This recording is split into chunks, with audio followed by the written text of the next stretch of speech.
Boom, baby. We are live. Welcome to Interview with the Man, episode 484, where we are talking about inner game and what is toxic shame.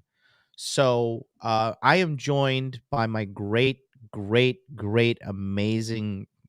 friend who has literally changed my life, Mr. Ryan Fowler from innermasculine.com. Is your website up? Maybe I could just Yeah, I'll change your name to innermasculine.com. yeah, there you go. But Ryan here is at the forefront of what I believe to be a revolution, a renaissance of really all humanity, all humans. I've been talking to you guys about inner game, and in November, remember I took 2 months off. October was, this was all pre-planned. So October, I took off to dedicate to de-stressing my body, fixing my health. Got the laser stuff for my beautiful skin. And taking time off from the gym, just reconstructing my body. That's easy. And then November is where I took the plan was to take a look at my mind, my inner game, and what's going on inside of me, and analyze where I am and where I need to get better, right? And Ryan has been absolutely the number one most valuable asset I have had access to in the month of November. And we're doing sessions continually, even into the month of December. Now, we're going to talk today about toxic shame. So, one thing I've noticed now, I've been coaching in this direct coaching scenario since quarter 1 of 2019. So basically 2 full years, 3,000 plus students, 3,000 plus men. And one thing that I've noticed over this time is a pattern. And the Okay. pattern is every guy that's having trouble with his dating life, with money, muscles, game, frame, it all goes back to some sort of poor psychological system, we should call it. Or what would you call it? Just toxic shame, trauma, bad subconscious programming. Bad subconscious programming. That's a good one. Bad subconscious programming. So basically, you want to talk about that, Ryan? Just introduce yourself. I know you've been on the show plenty of times, but I think today we really need to talk about toxic shame and how it's related to everything in your life. And if you are watching me at home right now and you have an unsteady relationship with your father or mother or both of them, and your childhood wasn't that great, and you had a lot of trauma and a lot of bad things happen to you in your childhood and your teens, you didn't have a really happy childhood, this episode really is for you. Because no matter how red pill you are, no matter how many approaches you do, no matter how jacked you get in the gym, at the end of the day, if your mind is not fixed, then you are absolutely, it's sad to say this, but you're going to fail. It's just how far do you want to kick the can down the road? Ryan, what do you have to say about that? Well, you can fix your mind. We do have to give a disclaimer. Neither of us are medical professionals. We're not psychologists or any of that. So none of this is psychological advice, medical advice. Exactly. But I've done sessions, coached for hundreds of guys, um, hypnotherapy and otherwise. And you know there's really at the root just a small number of things. I mean, I say that it's 5 things, and 3 of them are different types of toxic shame. Right. 3 types of toxic shame: anger, resentment, and not feeling safe. And that's at the root of so many things. And we have a ton to go into, but um, So you let's just start with this to make it simple, right? So today we're talking about toxic shame. Okay. yeah. So what is toxic shame? Well, it's ultimately subconscious trauma. And let me define what a subconscious program is first. It's not that complicated. A subconscious program, develops in our childhood, but it's really just it's a belief or interpretation. It's like two sides of one coin. There is a belief or interpretation that's down in our subconscious, forms in our childhood based on when we're kids, we're observing everything around us. When something happens that's notable, we ask ourselves, what does it mean? And we draw a conclusion. And when it happens enough, it could be a belief. So it could either be a belief about ourselves, about the world. Oh, women are dangerous. I'm no good. These are Mm, beliefs. It could be interpretation. When X happens, it means Y. So one side of the coin of a subconscious program, belief or interpretation. The other side is the feeling attached to that belief or interpretation. What happens in our world now is these beliefs and interpretations, these subconscious programs form when we're kids. And as we get older, they become set in stone and they become like a static program that just plays over and over and over again. And so what happens now as adults is we go through the world and our subconscious automatically scanning everything around us. When it finds anything in the outside world that matches this belief inside, it will spike the emotion that's tied to that belief or interpretation. So, for example, approach anxiety. If we have a fear of failure, fear of being rejected, every time you see an attractive woman, if you have this fear of being rejected, fear of failure, guys will feel anxiety. Anxiety is a tool our brain uses to avoid anything that could lead to pain. So, you see an attractive girl and your brain, which is designed to get you to avoid pain, says there's a potential for pain here because if you get rejected, you're going to feel bad. You got this program in you deep down. I'm not good enough. I'm not good enough for an attractive woman. And if she rejects me, it's going to confirm that and spike this bad feeling tied to rejection. Or it could be you see the attractive girl, and even though if she rejects you, you won't feel bad. If you don't approach her, you're going to feel bad, call yourself not enough of a man, call yourself a coward. You have this. I mean, even more. Let's be more specific. Guys think when they some guys don't approach a girl because they think, "Oh, I'm just not good enough for her." Root cause, I'm not good enough. They think, Or if she rejects you, I'm not good enough. Yeah. If I'm yeah. rejected, it means I'm not good enough. Yeah. And I talked about that earlier this week, like the way somebody rejects you. So if Hmm. somebody rejects you, if somebody pushes you out of their life, whether it be in the street where you're cold approaching a girl, in a casual relationship, long-term relationship, divorce, anything, how that person rejects you is not a reflection of you. It's a Correct. reflection of that person.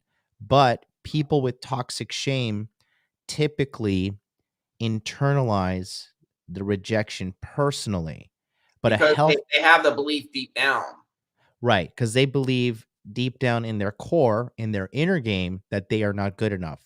And this is why you see people, a lot of guys in this corner, they think they're not good enough. They call themselves disgusting. I'm a loser. I'm a pussy. I'm a coward. I'm Yeah. not If I I'm don't not approach her, it means I'm not enough of a man. I'm a coward. right, That hurts. exactly. That hurts, and our brain is designed to get us to avoid pain. So Mhm. we see the girl, our brain says potential for pain here because of toxic shame that could get triggered. Yeah. Hey, the brain gives you anxiety, and then you don't approach her. Even Yeah. if not approaching her makes you call yourself a coward, all your brain sees here's a situation that could lead to pain. And what's at the root is the painful feeling in you that could be Mhm. spiked. If she does reject you, then that confirms that pattern. This woman rejected me is a match for deep down I don't feel good enough, and it Mm, spikes it. But this program started when you were a kid. right. This is why. Go ahead. And typically the program comes from our mother or father. Typically, these bad subconscious programs come from our parents 9 times out of They 10. have more of an influence than anyone, sure. Yeah. Definitely. So, here's some examples that you guys at home may have some toxic shame. And the good news is it can be healed, it can be fixed, right? Yeah, if you fix this, you fix so many things. I have people. I did a session for him, and guy was a cocaine addict. I followed up with him 2 weeks. He's like, I haven't done any cocaine in the last 2 weeks, and it's like, yeah, your brain doesn't have this toxic shame; it needs to cover up now. Mhm. That's what our brain motivates us to avoid pain, pursue pleasure, avoid pain. Oftentimes, pursuing pleasure and getting pleasure covers the pain, numbs it out, at least Yeah. temporarily. So you Yeah. have you cure your toxic shame, your approach anxiety goes way down. We have on a previous show, there was Ryan A, who was interviewed and talked about one session. His approach anxiety went from an 8 down to a 3. Just one, he did on his own, self hypnosis, Mhm. using one of my self hypnosis audios. Yeah. Get rid of that, and just so many things go away. So toxic shame is this, like, for example, I'll use myself as an example, right? So obviously I came from a very traumatic and like abusive household, right? Hmm. And recently, one thing that I realized that is going on in my mind is I do have a bad subconscious program, which I kind of used to fuel me in a relatively unhealthy way, but it is good that I'm being optimistic about this. It did fuel me to do a lot. So the problem was this: I had my mom and my aunt, right? Hmm. And Ryan knows about Aunt Millie, and my mom and Aunt Millie, you know, Can I cuss they her out to make fun of her? Sorry. it's her. She's living at her life, so she's already more than cussed out. Her life is her hell. Yeah. Um, so the thing is this, right? So when I was a young boy, from ages I would say 8 to about 16, so for about 8 years, my I was raised in the Pentecostal church, and the Pentecostal church is very, very psychotically devoted. And no matter what I did to try to prove to my mom and prove to Aunt Millie that I was a good Christian boy, it was never enough. I told them, hey, I read the book of Revelations. Then they say, okay, now you need to read the book, the four gospels. Okay, I read the gospels. Now you need to read, Ecclesiastes or whatever. And then I remember it got to the point that I read the whole New Testament. And then they're like, okay, now you have to read the entire Old Testament. Did they give you credit for any of that? Almost no credit. Yeah, they were messed up, but you didn't understand that at that young age. You didn't understand the problem was them, not you. But keep going. Right, and then throw in poverty, no dad, and, just the chaotic nature of being raised by a single mom.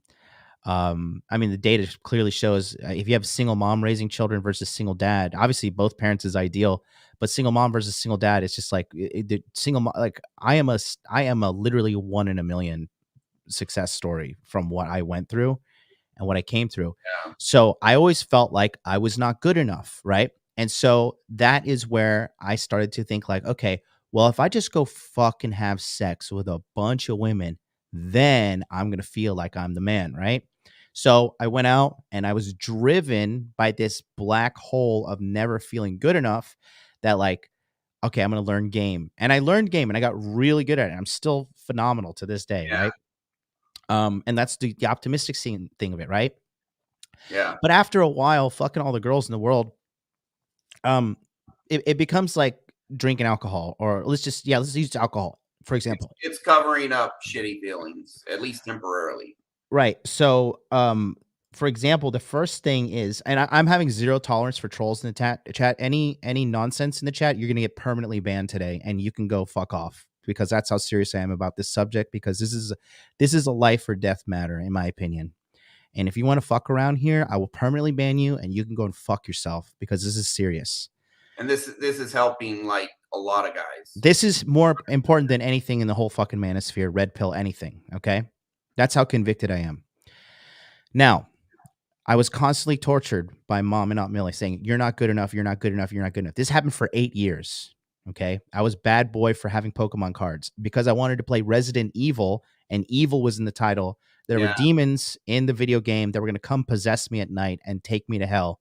And the rapture was coming. And I was just like, I just lived in this constant state of fear, abuse, and anxiety, physical and verbal abuse, and constantly just being beaten and told you are not good enough. So when I started having sex with all these girls, I thought, like, okay, finally I will get to the point where I'll get all this, have sex with all these girls, then I'll feel like I'm good enough, right? And how that manifests in a negative way in your picking up girls is like the girls, like you constantly are trying to get validation from the girls, and you're just taking and taking and taking, and you become very needy. And then eventually, the only girls who stay with you are like extremely broken and needy girls themselves. And then that creates a whole other problem for you to live with. Yeah. So, There's a profound truth here that you've realized, which is outside validation, outside success does not change bad internal programs, bad mhm, subconscious programs. Your subconscious, once you've grown up, hit 14, 16, becomes set in stone. And you need specialized techniques to restructure that. Outside validation does not work. Marilyn Monroe had yep, all most beautiful women in the world. Everyone loved her, had tons of money, had, everything you think someone would want, killed herself. Robin Williams had so many good things. He was a comic genius, had, you think his life's awesome, killed himself. Kurt yeah, Cobain started a new genre of rock music, had everything, screaming, adoring fans, money, fame, in one of the coolest rock bands, just every night playing, awesome music, blew his head off. yeah. Outside validation does not change bad, and that's toxic shame. All these people, it's a form of toxic shame. I'm not good enough. I'm bad. I'm evil. I'm inadequate. I'm supposed to be this, but the real me is over here. This is the real me over here. It's not a fit for what I'm supposed to be, or any version of that. Hmm. Yeah. And so another example is the guys. I mean, a perfect example is John Anthony Lifestyle, right? He's down in Brazil, and he even mentioned on that recording we have, like, his mom used to abuse him. So Yeah. now it's like it's at this point. Now it's like Mine it's too. like it's like when you start with alcohol, right? First, one beer gets you drunk. Okay, like, okay. Then you drink two beers and gets you drunk. You're like, okay. Now you're drinking three. Now you're drinking four. Now you drink five. Now you have to drink five within a certain window to get you the hit, Yeah. that you need to satisfy yourself. Having sex with a bunch of girls can become the same drug. And you need to, like, I need a new girl every day. I need three girls a day. I need threesome. I need foursome. I need fivesome. It works for a while. It can cover toxic. It can cover this painful stuff up It can come temporarily these for a it can while. cover these things up. However, it is ultimately destructive at Yeah. the end of the day. And it And does stop working eventually. it does stop working, and then you have the crisis point. Then you start. So for me, I had figured that out, when I was like sleeping around like 100 and some 100, like 90, something like that. And then I realized, like, oh Jesus, like maybe this is not, like, it was kind of losing its thrill. So then I thought, okay, well, women are not going to satisfy me. Women's not the answer. It's money. And then I shift my gears towards money. And then I started making a lot of money, and I did it in a very good way because I did it by marketing, reaching out to people, Guys. investing in cryptocurrency, changing thousands of lives, and I made all the money. And then I just thought, like, when I mean, I have the $1 million award here, so we all know, right? Yeah. And so um And it's made cool the for a while. it was, yeah, it was cool for a while, but then you realize that then I realized, like, shit, I still don't feel like I'm good enough. I still don't feel whole. I don't feel healthy. And me and Ryan had a conversation. There was one time I made, like, it was like a 5 or 6 day window or something like that, where I did some investments, and I ended up making like approximately like 60 or $70,000 in 5 days. And I had a session with Ryan here, and I was talking to him. I said, "Oh, I'm feeling kind of bummed out. I only made $70,000 in a couple days, and I just feel like a loser, and I didn't feel like I did enough." Yeah, and that's the Yep. reaction he says. He was like, "Are Are you fucking you?" crazy? Yeah, he's like, Have you lost your mind?" And then I was just like, "Honestly, that this is what I'm feeling."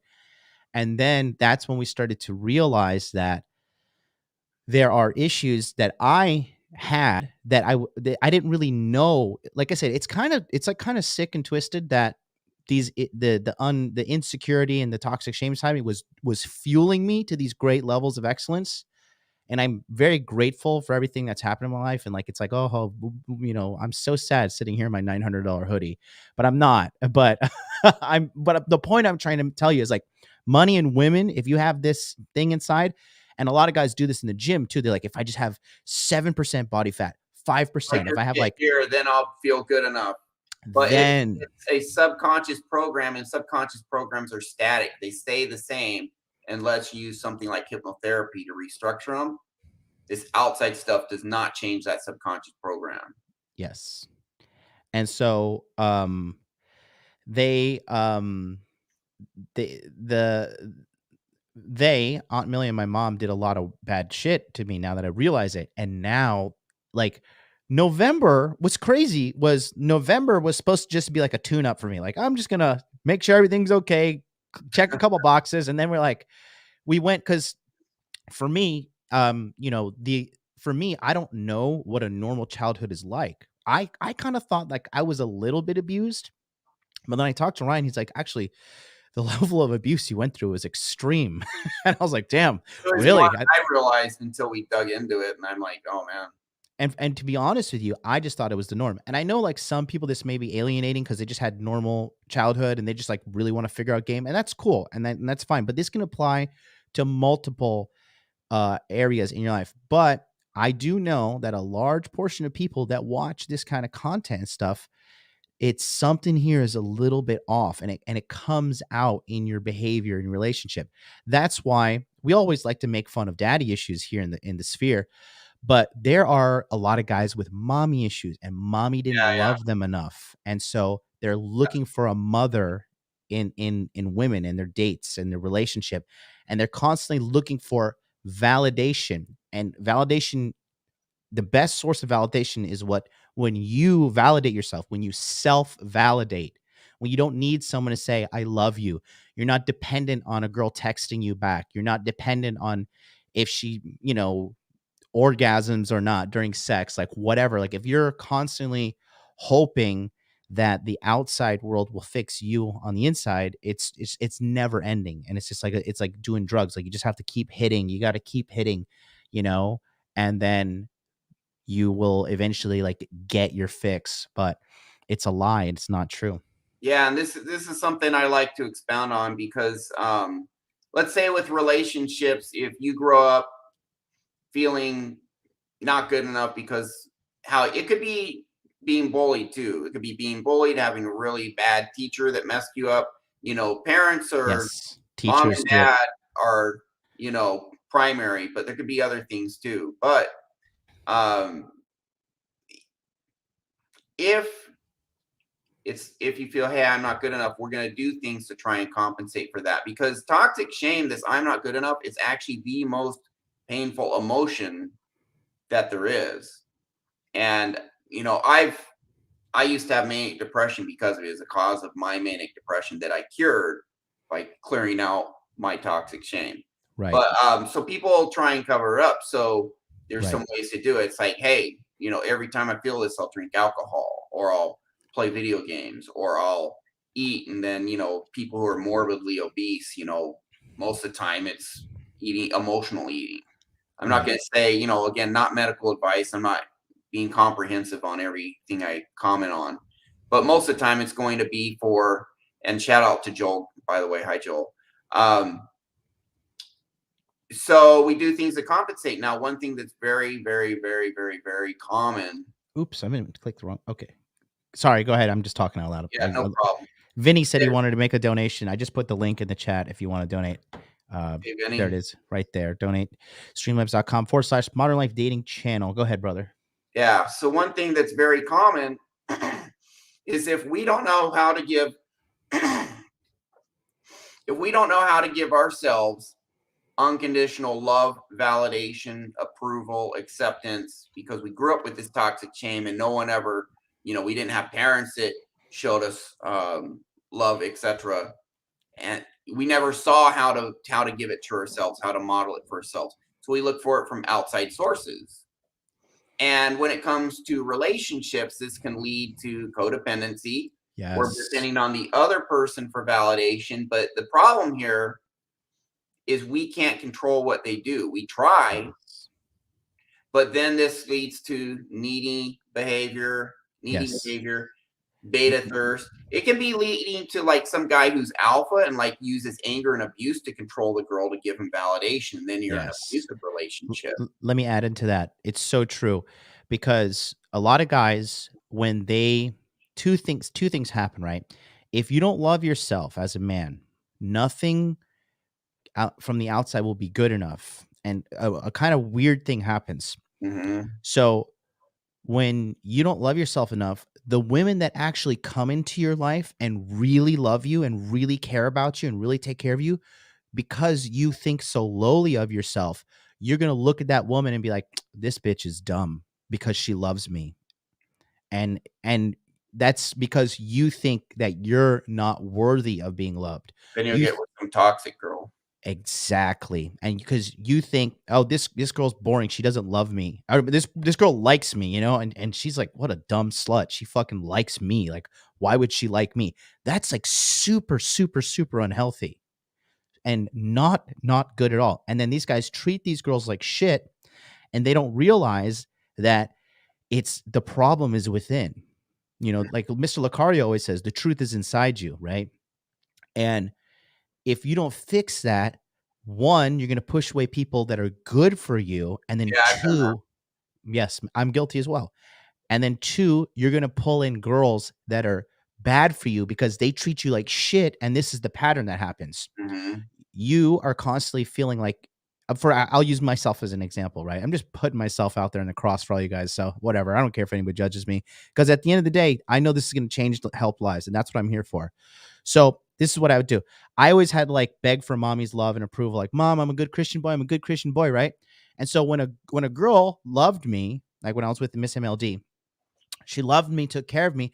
There was part of me like, oh, like what a dummy. Like, it's as fucked up as that sounds. Mm. And then I used to be with a really toxic bitch that was like an alcoholic and a psychopath. And I always had to like fight to show her I was good enough. I'm like, I'm good enough. Like, look at all this stuff I've done for you. Like, Mm. I would thank you very much, Vinny, for the $20 super chat. I'll read the quote with it here in a second because George this is Bruno has toxic shame. yeah, he does. I'm just gonna say it right now. Keep going. So I would always be like, you know, I would always be like, to this girl, like, why don't you love me? Like, I do all this shit for you, that, and all you're doing is recreating your childhood. You're re- you're recreating that, and Well, the it's a thing is, pattern that plays over and over again in your life. right. And so the thing is, you're constantly fucking chasing this dragon. You're constantly trying to uh get something, you're a dog chasing a car. You know what I mean? You don't know what you'll do when you get it because you can never get it because the Yeah. only person who can give it to you is yourself. Well, And and that was your childhood. I'm constantly trying to get approval and never getting it, and that's what you're recreating. right, If before you clear your trauma, right, exactly. you keep on reading these. Oh, I read this book of the Bible. Oh, I'll do this one now, and they don't give you any credit for what you just did. That That pattern is playing out. I'm trying to get approval. I'm never getting it. this is how insane my mom was, right? So my first job was at Chick-fil-A, and she like convinced me that I had to give my first entire paycheck to the church's building fund for the new building that they were building. So I was forced into getting a job at Chick-fil-A, Christian organization. I Made you a slaved slave for Jesus. slaved away for $5.15 an hour minimum wage in 2003. And then I had like $140 paycheck for 2 weeks, $150, something like that. For me, I was like, I am the richest man on the earth. And then it's And devastating. You have to give it all and away. I got guilted and pressured into doing it, Mm, and then I did it because I wanted to be good boy in the eyes of the Lord, and that's the level of, like, shit that I had to go through. yeah, yeah, And yeah. so what I didn't realize, because in my from 18 to like 25, 26, I was also really addicted to drugs. And when I say addicted to drugs, I was like just smoking a lot of weed. Smoking a lot of weed and like constant like just going to the club and blacking out and waking up the next day was the norm for me. And I Now, just didn't know. when you were between 18 and 26, did you know deep down you had this toxic shame? Or I mean, because a lot of people aren't even, it's subconscious for a reason. Some people know, oh, I don't feel very good about myself. I feel like a loser. But a lot of people, Yeah. they may even say, hey, I'm badass, I'm fucking awesome, everything like that.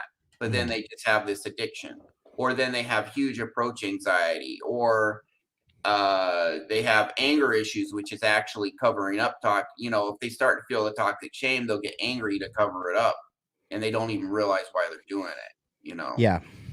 And the thing, what's funny too is a shout out to Ilmar Kahar. Thank you for becoming a member of the Hot Dude Army. Put those red pill emojis in the chat for all you guys that are members. If you want to be a member, you can click the link in the box below. Click join. And the thing is this too. So it was funny, right? I used to date this white girl named Brianna, and she was really fucked up too. Not Mhm. really fucked up, but same shit. Single mom. Like fucked up people attract fucked up people. And she would always be like, she used to tell me, she's like, why are you smoking weed all the time? Like, what are you running from? And I was like, shut up, bitch. You're dumb. You fucking don't know shit. She was onto something. Yeah, And, running and, from and the trauma inside of you that would come out if you weren't just wasted.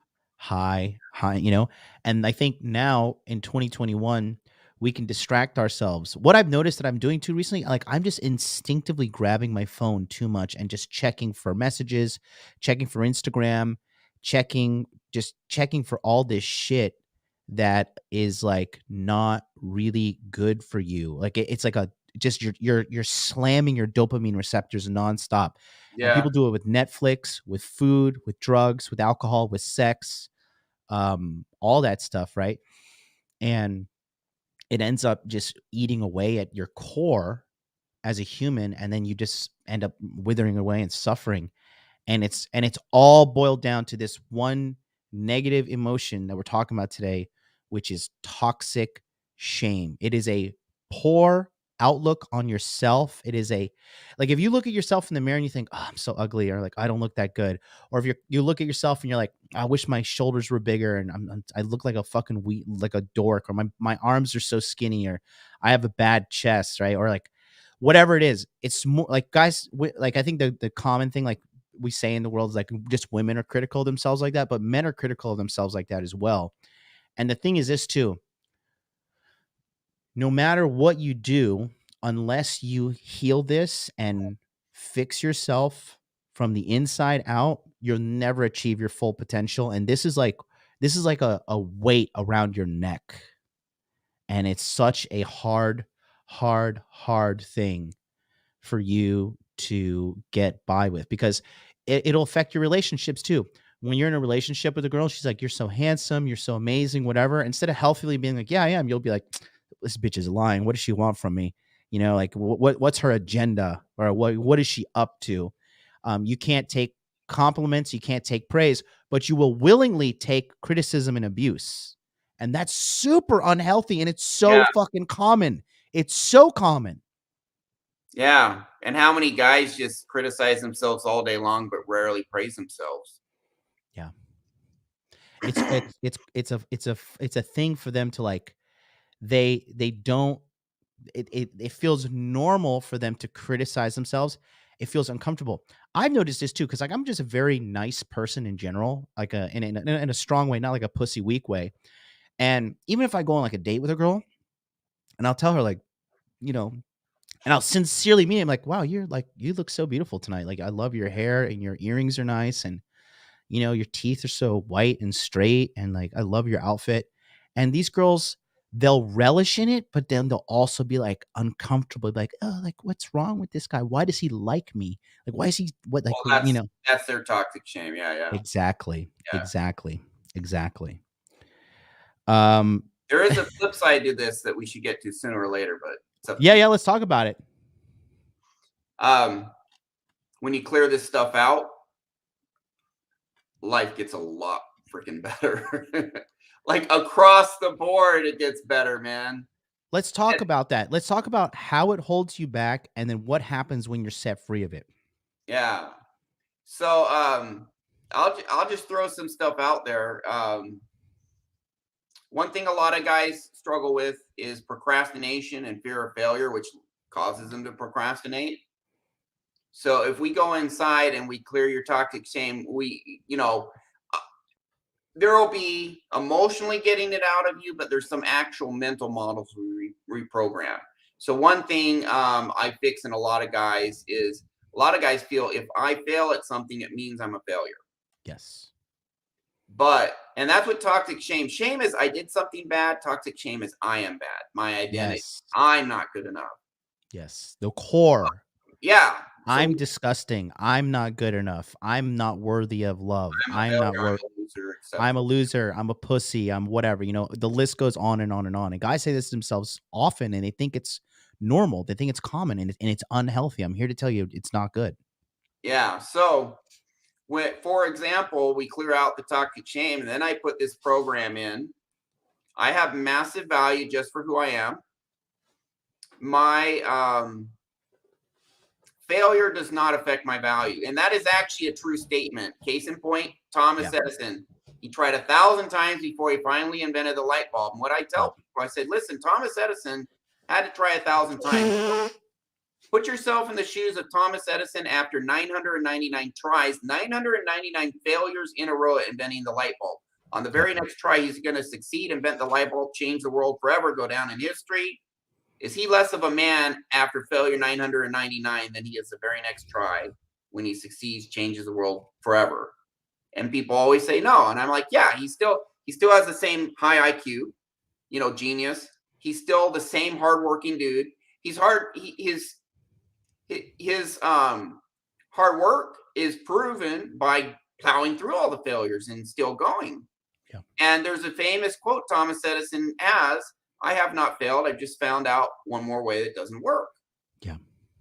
He did not tie failing to his value. And so if you have this feeling deep down, anytime I fail, it's just going to confirm that I really am not good enough. I'm not a failure. That is very painful. Our brain motivates us towards pleasure. Our brain above all, strongest program we have, our brain motivates us to avoid pain.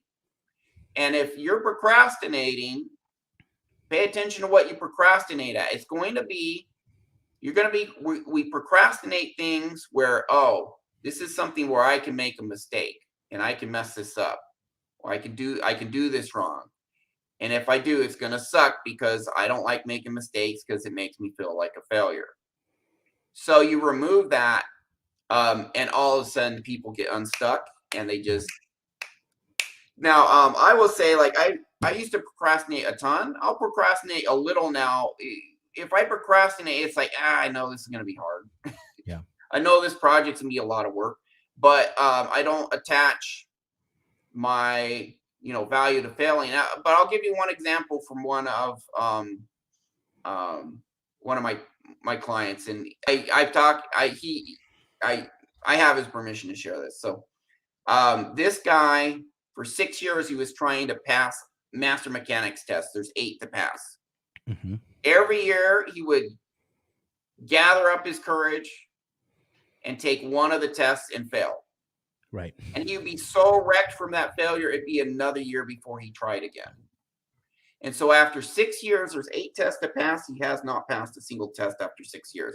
He came to me, and I probably done 3 or 4 sessions for him total. There was 1 or 2 of those with focus on toxic shame. Remove that, and then a year and a half, he's passed 7 of the tests, and he's about to pass the 8th.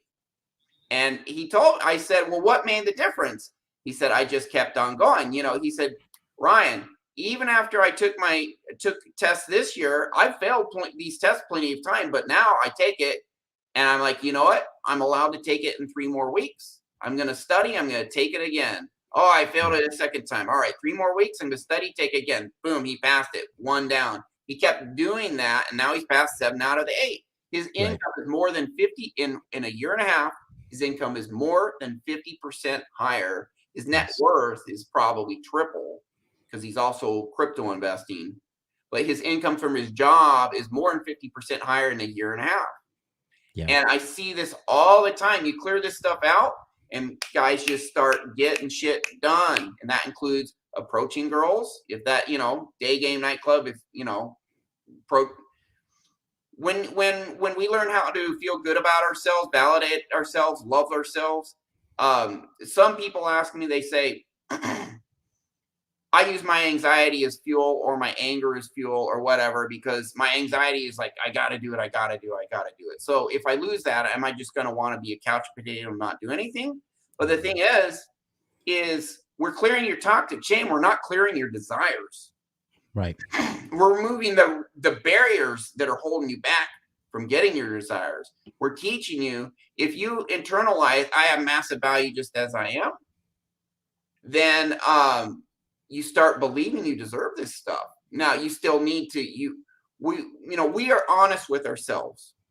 We know, if I know, if we don't do the work, we won't get the results, we won't get what we want. Right.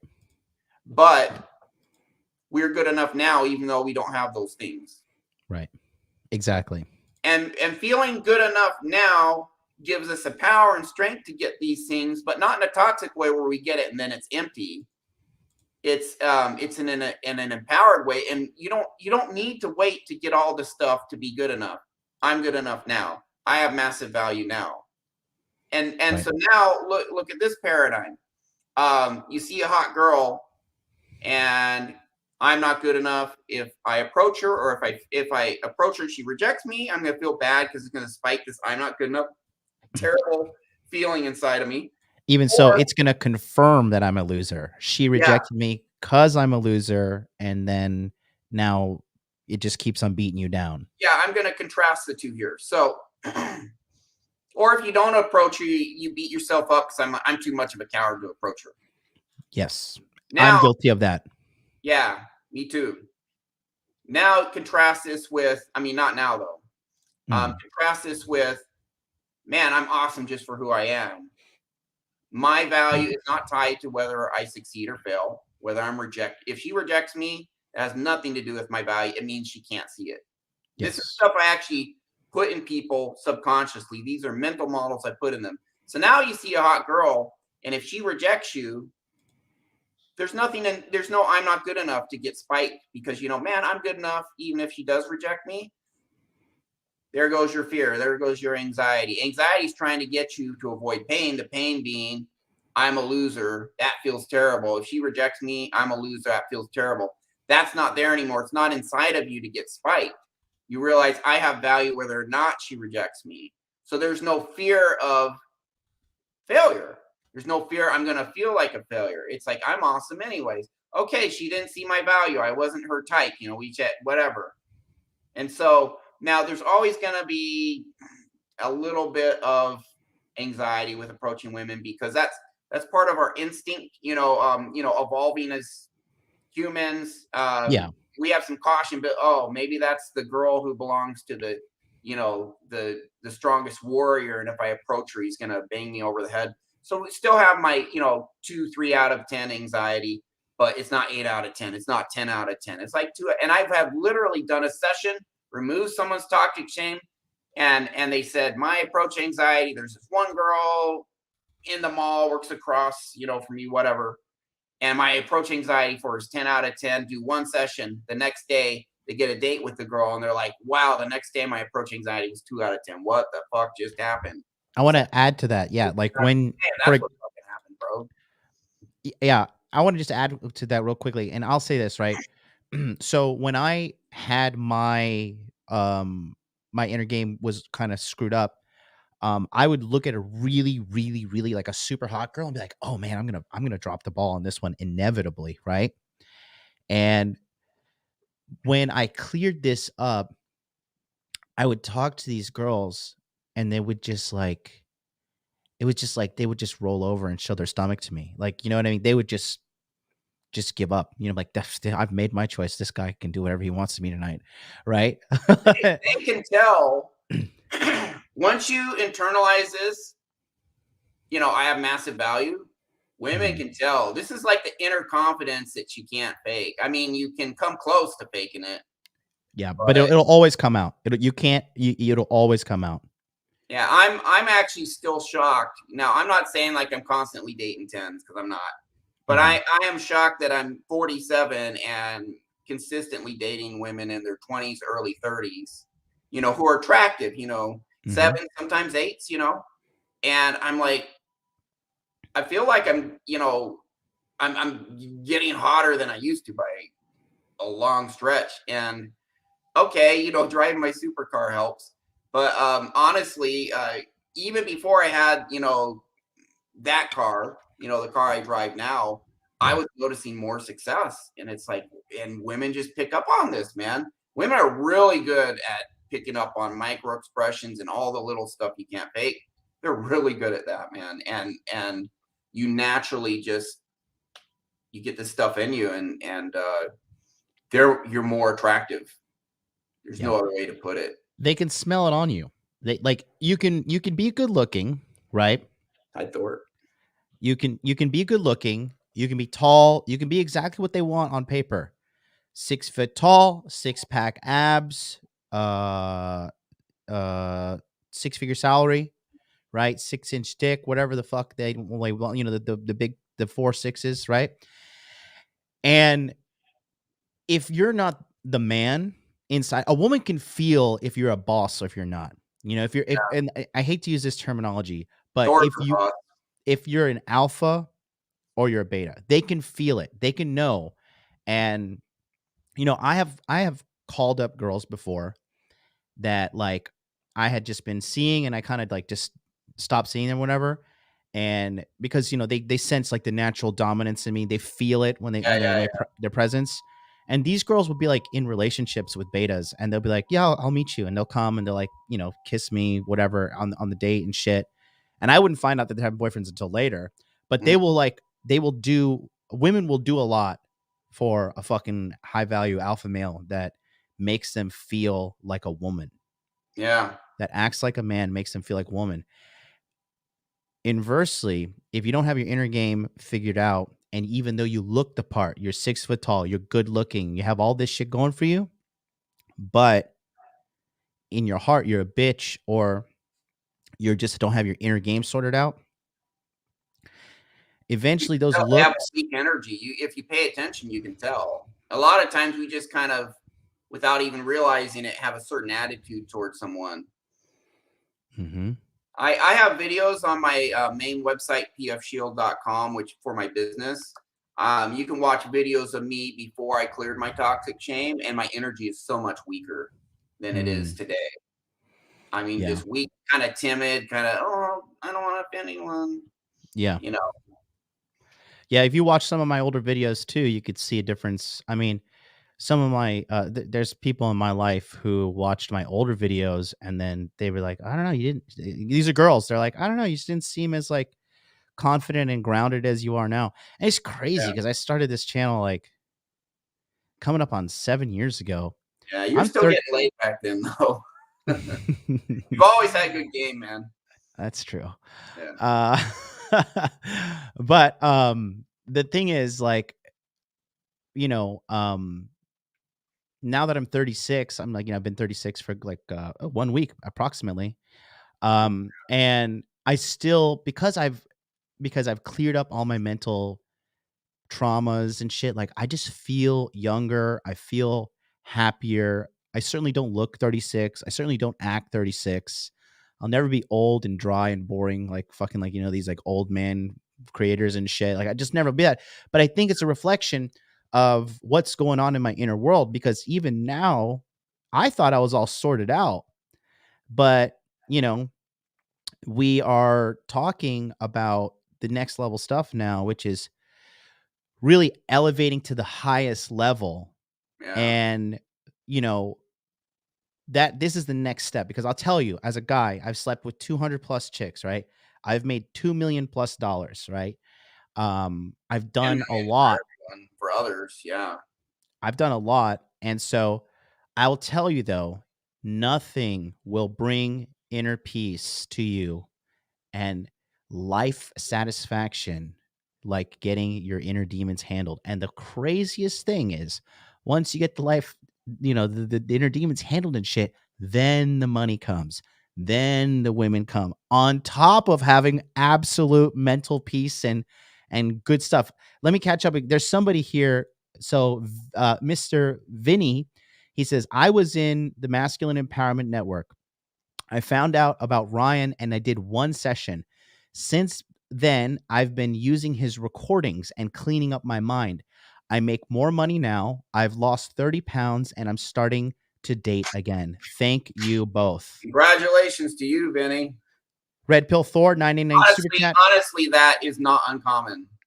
Yeah, and we're going to For my talk about clients. exactly what happened with me and my results next. So if you're thinking about turning that dial, don't you dare. And it happened to me. I was messed up too. My income is 4 or 5 times what it used to be before I cleared my toxic chain. Let me Yeah. do these super chats real quick. Red Pill Thor 999 super chat says, for such a great guest and to support the content, Ryan Fowler is Love a you, Thor. master at this. Great work as always, MLD. Thank you, Thor. Ryan Fowler is absolutely the master. This guy right here. Oh, shucks. If you guys, this guy is the reason I am here at a higher level and learning and evolving.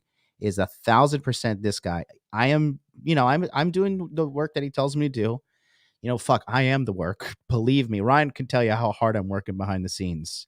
You work hard. Yes, I'm digging away at this shit. Yeah, man. I'm just like, dude, you're not letting up, bro. I refuse. I am changing who I am. I am becoming a better person. I am becoming a better man for all the people in my life. And most importantly, Good for I'm you. becoming a better man for me. And what's 100%. crazy is I thought I had really achieved the pinnacle. I was like, I figured this shit out. I'm the man. And then we started doing a little bit of a mental checkup, if you will, in November.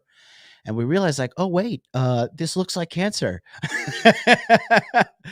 But we're pulling it out. We're pulling out. Let me do catch up real quick. This one, Jose Navarro says $5 super chat. Can Ryan explain his different services?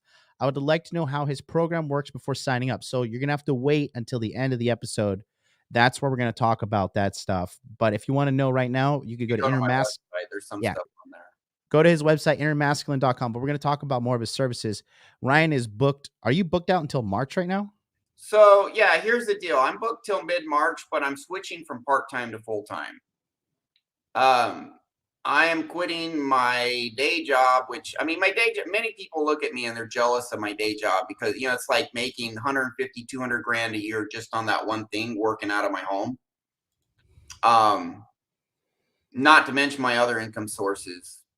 And people are like, what a great gig, but I'm quitting that. I'm my own boss on that. It's great. I built, pretty nice life, just no, not stuck in the corporate world slaving for others. I'm giving that up so I can do this full time because after I found this 9 years ago, for 6 years, did it for myself. And then I didn't even know it was hypnotherapy. Then I found out it was. And after a while, it's like, man, I got to learn this and help others with this. So I started 3 years ago and doing this for others. And I mean, I have over 24 interviews recorded of dudes. And really, I've helped hundreds and hundreds, but I recorded 24 and I'm going to start putting them on my YouTube channel. Just fucking mind blowing results. It's like, God damn, And, I'm not saying I have 100% success rate. There are some people that are really, it's about 90, 95% one session, permanent, substantial benefit. Doesn't mean I cure everything in one session, but 90, 95% of the time, one session, permanent, substantial, noticeable benefit that lasts. There are some people who are really disconnected from their core, and you got to spend some time getting them connected back to their feelings. Feelings are given to your subconscious based on how your subconscious interprets things.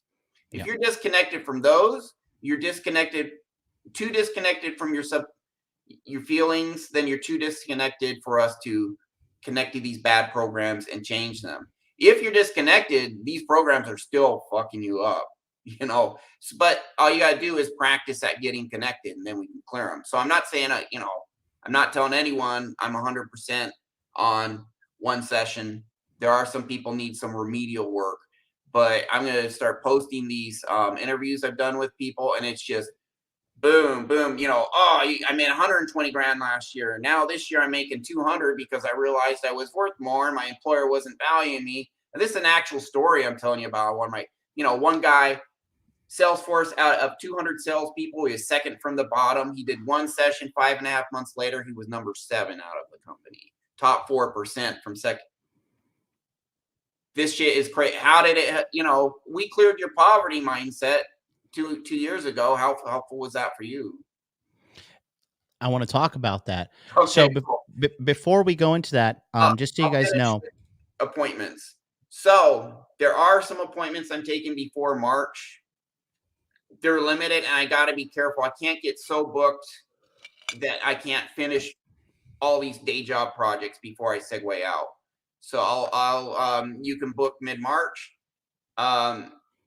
There's a limited amount we'll take before that. I'll be charging more to book you sooner, and Mhm. that is limited. But eventually, by Right. March, I'll be full time and taking way more appointments than now. So if you want to contact him, go to innermasculine.com, send an email. If you want an emergency session, which is going to be anywhere between 1 to 5 hours, it's $900 And that's because that's still 2 or 3 weeks out because I already have my emergency slots booked. But yeah, right. it'll be better than waiting 4 months. So So in addition to that, more importantly, just so you guys know, this is a men's only event, but because I've had women hit me up surprisingly, but here we're having Hot Dude Con in a few days on December 21st. This is the Dallas event.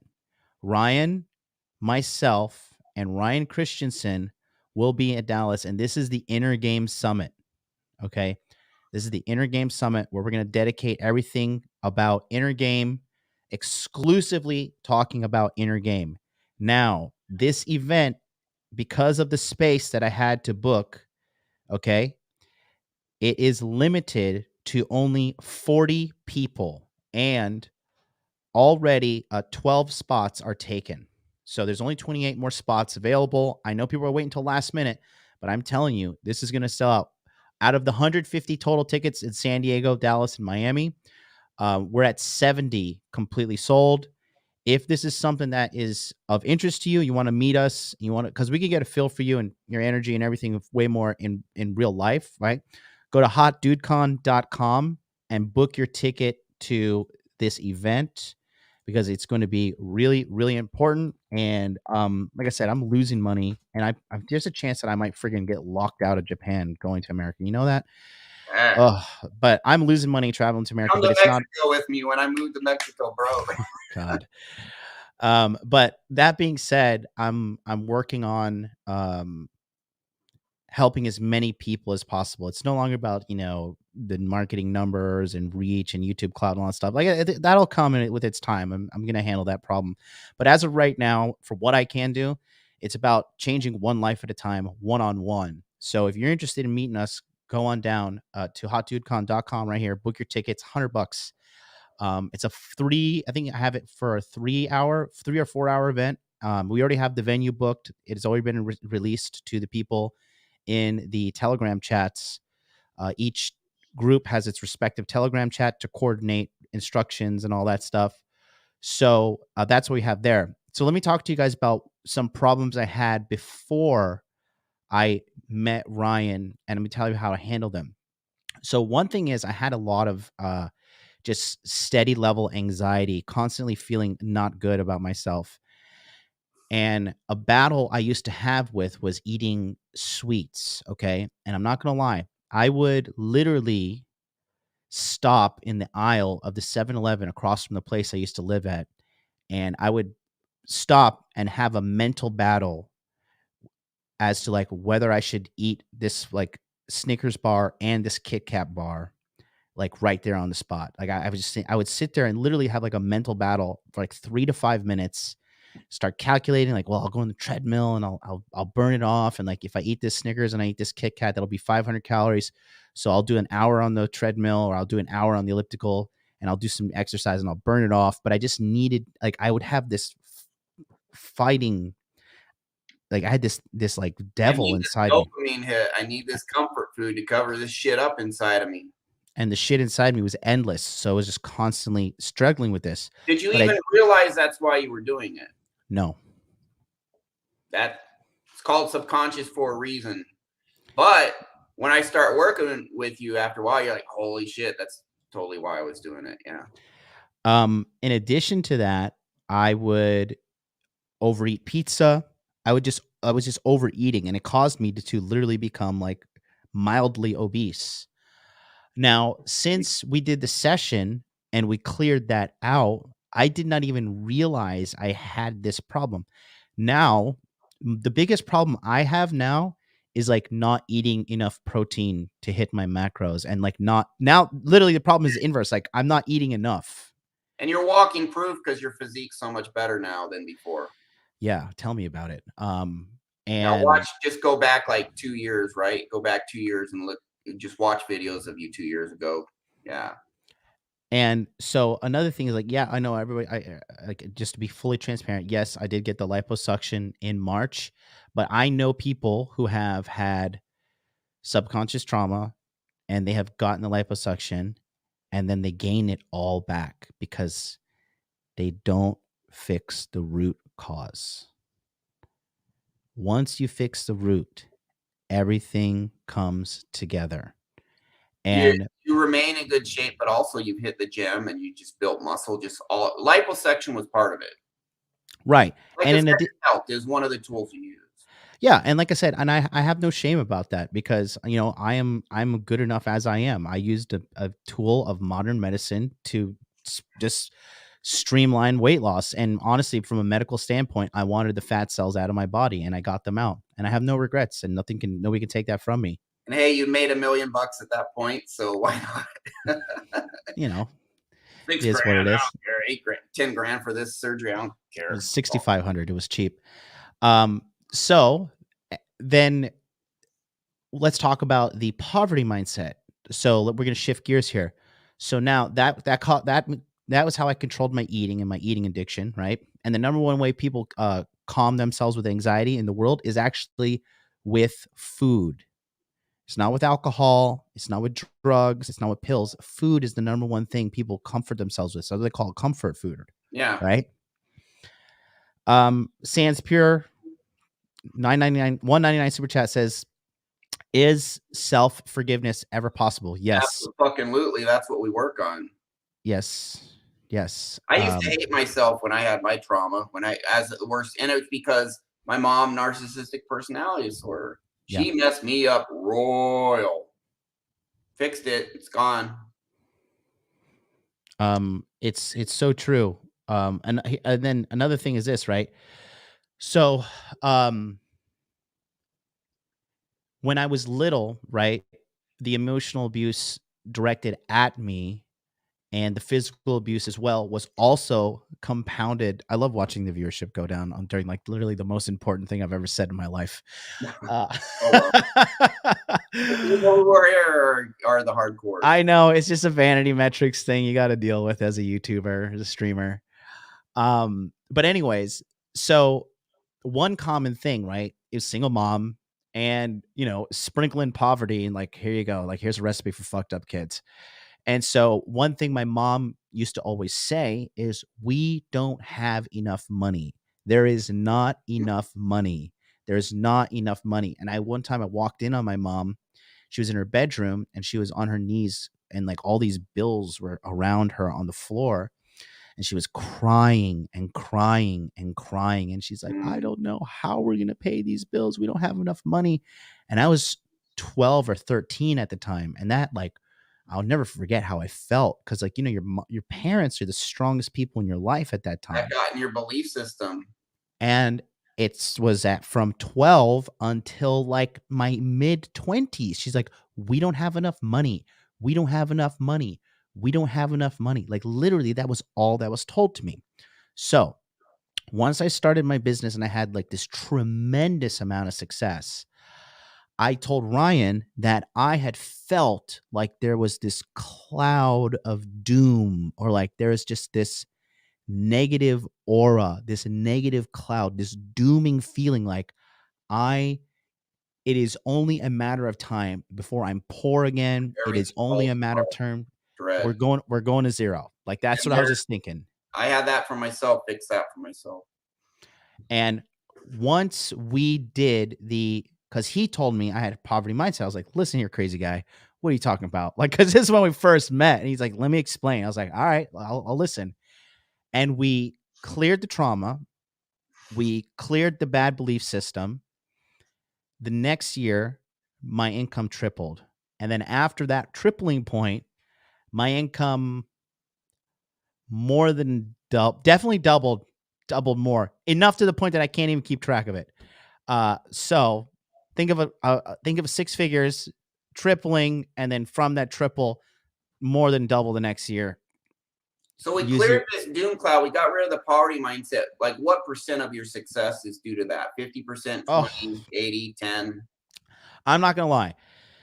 My rent is like $3,700, and so every time rent time comes up, I'm like, ugh, like this is gonna send me to a poorhouse. I'm still working on it. Okay. However, I like it thanks to you, and I have a financial mentor as well, a guy who teaches me about money.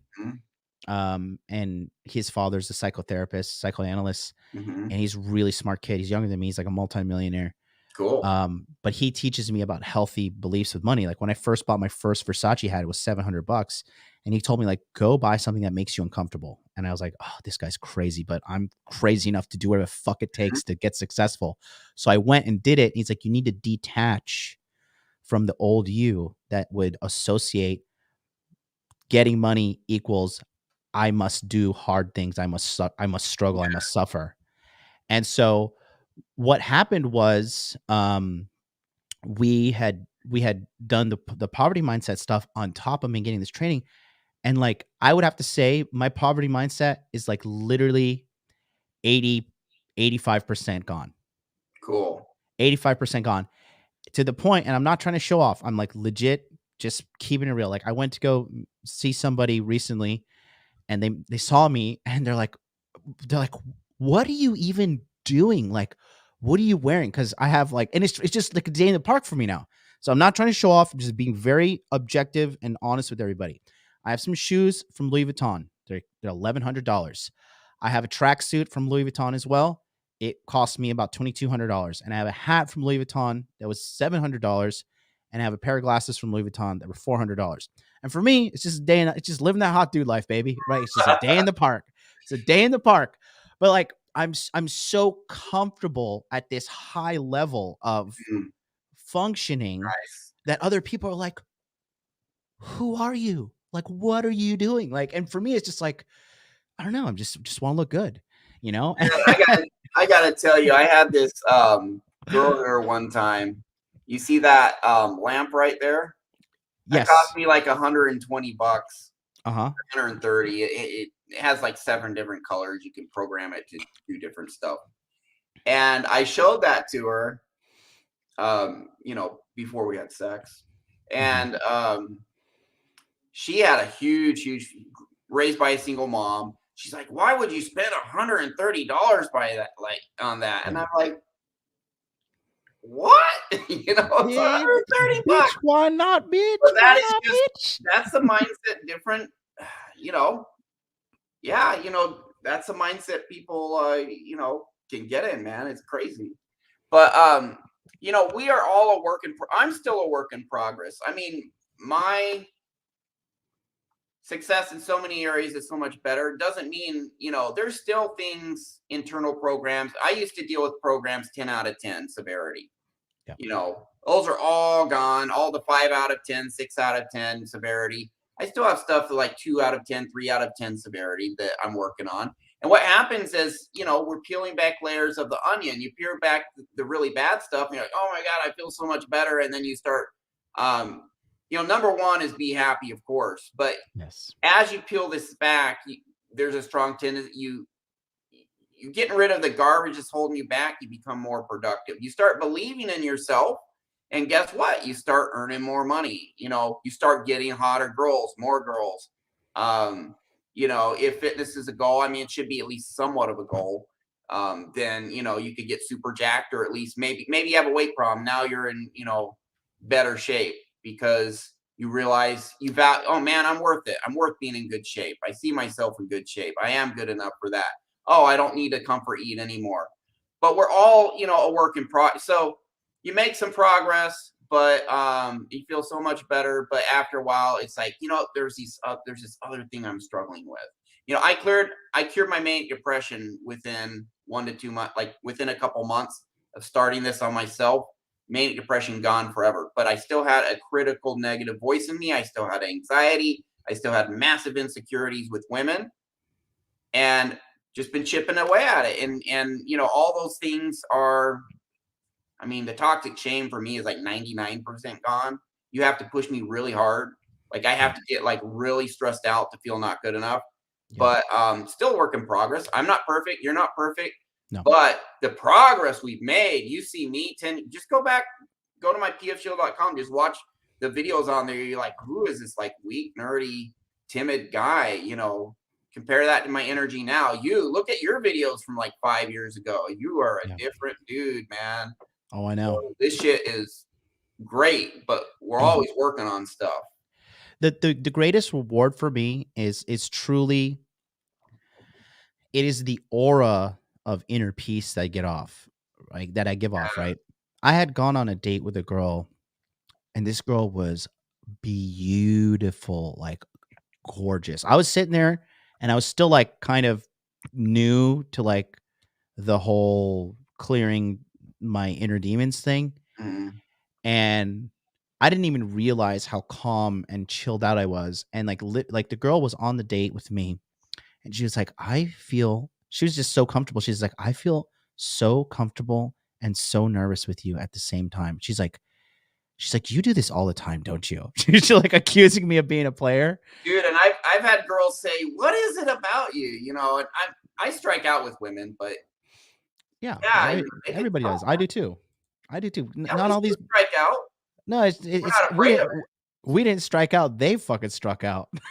That's a good way of looking at it. Yeah, you kidding me? You didn't get with me, bitch. Go get yourself a that's silver something else. medal. What I put in people is, if someone can't see your value, doesn't mean you don't have value. It means they Mhm. can't see it. That is their blindness. That's their problem. Yep. If they I don't want put to, that in people's subconscious.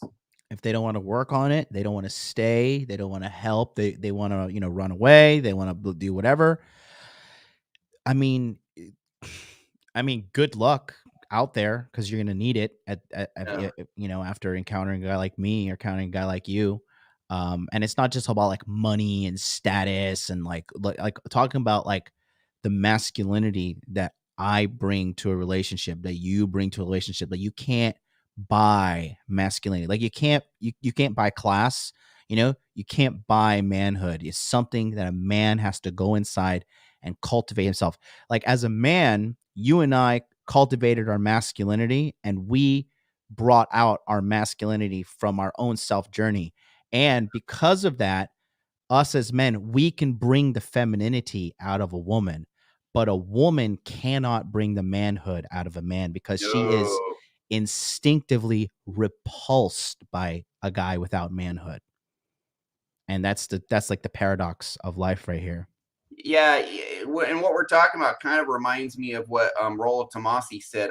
A woman finds there is nothing more simultaneously attractive and threatening to a woman than a man who knows his value. So true.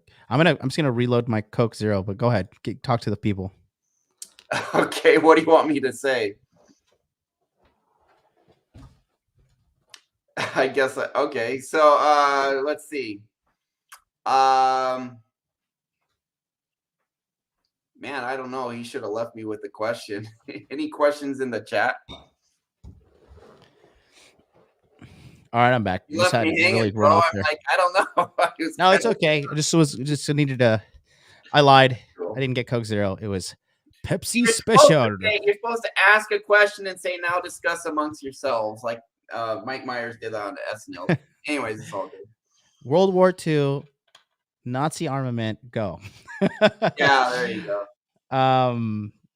No. So, anyways, the point I'm trying to make here is that in all, and it's funny, right? Because we talk about this too, like we call it actually reading the code of the matrix. I always had a good sense of people. Ryan and I, we have discussed that my social acuity is like through the roof. Yeah, you're like a social genius, and I'm like a cerebral genius. Different types Yeah. of genius. And so, you know,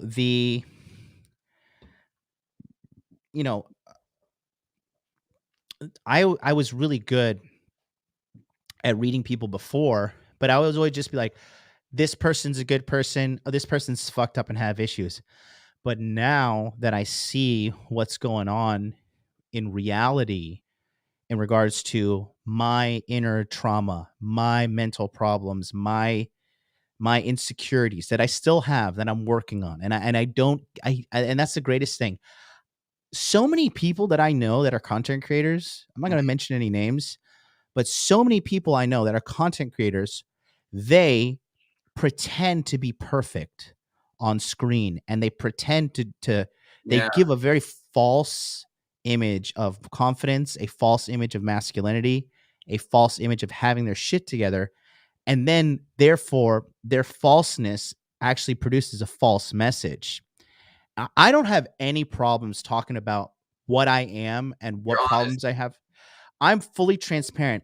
And that's why I'm the best men's coach there is on the planet, because I know that the only thing that separates me from that guy on the other side of the camera is just distance and implementing the strategies that I have. You struggled. I've struggled, just like all dudes have struggled.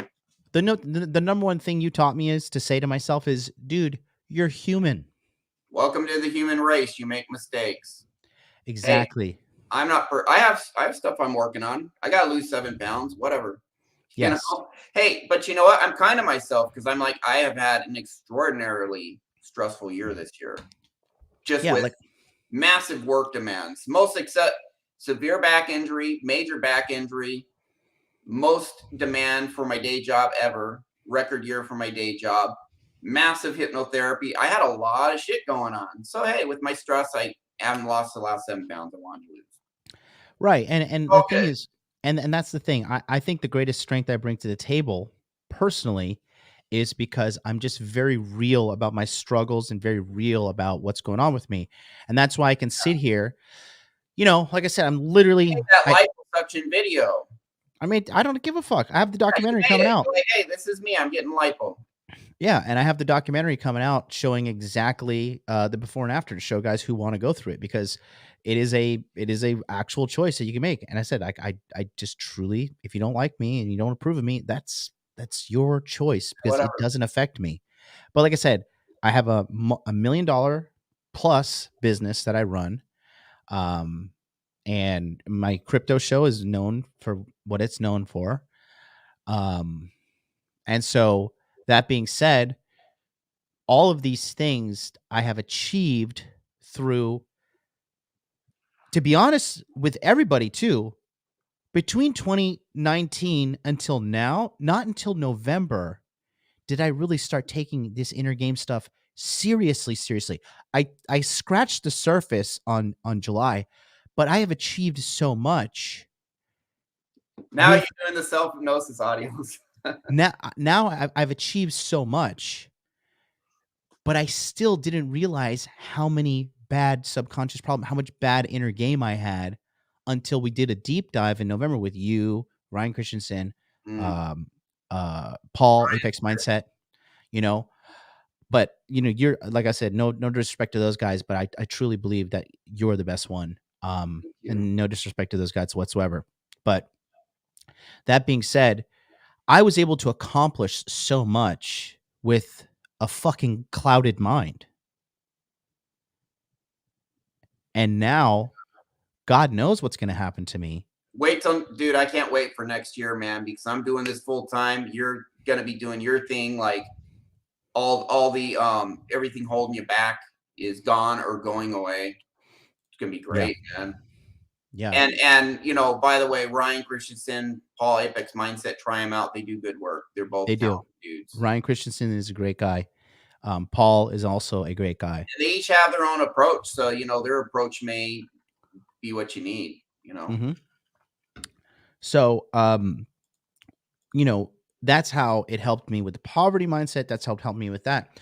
But I would say the biggest change I noticed is like when we did some inner game work, and then how like I was just so at peace with myself and so just like chilled out Yeah. that when I would go on a date with like a stunningly like drop dead, gorgeous, young, feminine, submissive girl, Send me how your pics. It's like 10, high 9, strong 9. you were just let's keep that private. Okay. It was not nude pics, it was a picture from Instagram, but still. All right. But yeah, she was a stunner and like fully compliant too. There was no like, oh baby, can I like put the tip in? Like none of that shit. Like it was just like, I give myself to you. And I was just like, I'll take it, you know? And it was just like effortless, no nonsense, no drama, nothing. And now that I have been doing even more work to change myself, because and here's another thing too, right? A lot of guys who have been watching me since I've come back, I've only been on the air now 9 days. This is day 9. And people have been already, I'm not even like trying to say like I've changed and I'm a different person. I'm reading in the comments. I'm getting Telegram messages. I'm getting messages on Instagram. People are like, yo, you have changed. Like, what has happened to you? You're more calm. You're more zen. Like, one thing we always talk about, right? Everybody wants, where is angry MLD? Remember you told me about that? Yeah, that was like 2 years ago. And then we got rid, not all, but we got rid of a big chunk of your resentment. And people were like, where'd angry MLD go? Yep. And so now I'm entering a new stage of my life, and I've entered like, it's like, I call it Jonathan 3.0, just like the new version of me. And it's crazy because I just think that this is just the beginning, because I'm looking at everything now that I've been teaching and that I've been, doing with with my lessons, my courses, etc. Right? Um, I almost feel like I'm not going to stop, but I almost feel like I just need to stop teaching money muscles game and all that, because I just want to focus on teaching inner game only, because once you have inner game sorted out, then literally like 99% of everything else is so easy. Because it breaks my heart You when do need, but man, I needed the stuff you taught. My inner game was good when I came to you, but my outer game was shit. right. No, Right. and I'm not going to, but Really like that. everything, but the foundation inner game. Right. And I'm definitely not going to. I'm not gonna like stop teaching money muscles game frame, because it would be irresponsible, because you need all four, right? And frame. And different. Go ahead. Oh, you're kind of chopping out. Did I lose him or did I lose me? Chat. I'm connected to you. Oh, We're okay. back on. There you go. I Weird. don't know if I clipped out or you clipped out. You clipped out there for a second. Yeah, I don't know. Go ahead. What were you saying? Different guys are at different stages. Some guys are going to be, inner game is the foundation. Yes. I think everyone should work. I'm working on inner game. Yes. You're working on, everyone work on inner game, but different dudes are at different stages. Some guys are like, okay, inner game, great, but man, I really need to get my finances sorted. Other guys, yes, I'll do inner game, but man, I'm 28 and I haven't been laid in 2 years or whatever. I've had guys come to me and they're 27, 28. They've never cold approached a woman, you know. So get your inner game straight, but we got to work on that stuff too. Get your money right, get your fitness right. I think it's all important. For me, like I said, the biggest thing that just kind of breaks my heart is like when I see guys trying so hard to get their game right, to get their money right, to get their fitness right, but then they lie to me about certain aspects of their life, and really they're hiding. Yeah. They're hiding their broken inner game. And so when they lie to me and they hide their broken inner game, then I see them do all this work, sign up for all the courses and shit, but they didn't tell me uh, the truth about what's going on with them. And Fear then of failure holds them back. I can't even I cannot even, like, I wasted their time basically because Yeah, they didn't tell me the truth from the get-go. And so it just breaks my heart, to be quite frank. Um, but the thing is, though, when the guys do admit to it, like for example, Timothy's in the I don't know if Timothy's watching, but Timothy from France, right? yeah, I know him. He did a couple sessions with you, and what ended up happening with him was that, like, he friggin' he is on his way to having $1 million business now, and he's like 26. And I just see it all the time, man. It's so great. Happened to me, you know. I never thought that I would. And oh, there's some No, messed up stuff on the no, bottom. you're not. I added a background. I was just toying with it. So I never thought I'd drive my dream car. I never thought I could afford it. I'm like, oh, it's too expensive anyways, or whatever. You clear this stuff, and you can get, really what it's about is the foundation is clearing out your inner world, learning to unconditionally love and accept and validate and approve of every aspect of you. It doesn't mean we don't acknowledge, hey, I got some stuff I need to work on.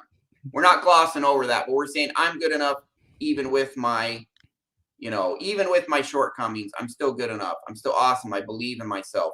I'm on a journey. I'm meant for greatness, etc., etc. That's the foundation. Once you get that, it's like, you want a supercar, go for it. If you want to get super jacked, go for it.